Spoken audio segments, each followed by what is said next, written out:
La Minute Info présentée par Verkada. Agnew Sécurité présente la Minute Info, votre format bi-hebdomadaire autour du continuum de la sécurité. Une médaille d'or pour la sécurité française. À l'approche des Jeux paralympiques, la sécurité sera sur le qui-vive pour assurer le bon déroulement de ces 12 jours de fête et de performance. Du 28 août au 8 septembre, le dispositif déployé ressemblera fortement à celui des JOP. Le ministre de l'Intérieur Gérald Darmanin a annoncé lors d'une conférence de presse, le 20 août dernier, dans son ministère, en compagnie d'Amélie Oudéa-Castéra, ministre des Sports et des Jeux Olympiques et Paralympiques, et de Tony Estanguet, président du comité d'organisation de Paris 2024, le déploiement de 15 000 policiers et gendarmes pendant la cérémonie d'ouverture dans la Concorde et en bas des Champs-Élysées. Ils encadreront les 50 000 personnes attendues sur place. Aucun relâchement du gouvernement n'est attendu puisque les 25 000 forces de l'ordre patrouilleront chaque jour et comme l'a précisé Tony Estanguet, le premier facteur de réussite sera la sécurité. Le comité pourra également compter sur la présence de 10 000 agents de sécurité privés qui ne veulent pas se manquer pour les premiers Jeux paralympiques de notre histoire, précise la ministre des Sports lors de cette conférence de presse. À leur côté, seront présents 300 membres des forces d'intervention du GIGN, de la BRI et du RAID, contre 600 pendant les JO.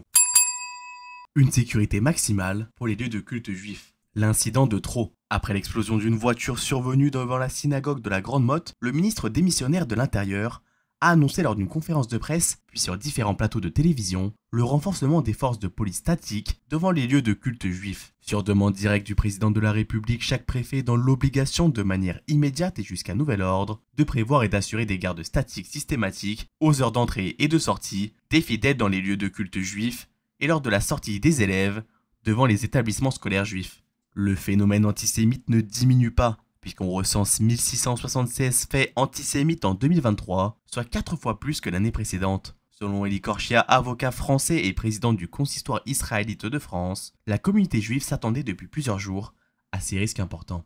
Un drame a donc pu être évité puisque les gendarmes ont trouvé une hache sur le principal suspect, prêt à passer à l'acte après y avoir mis le feu. La DGSI, elle, confirme l'inexistence d'un lien avec une organisation extérieure. En France, plusieurs militaires de l'opération Sentinelle veillent régulièrement au bien-être des fidèles et des lieux de culte, tout comme les gendarmes ou les policiers. Pour le moment, aucun chiffre sur ces renforts n'a été donné et la présence des forces de sécurité privées n'a pas été mentionnée.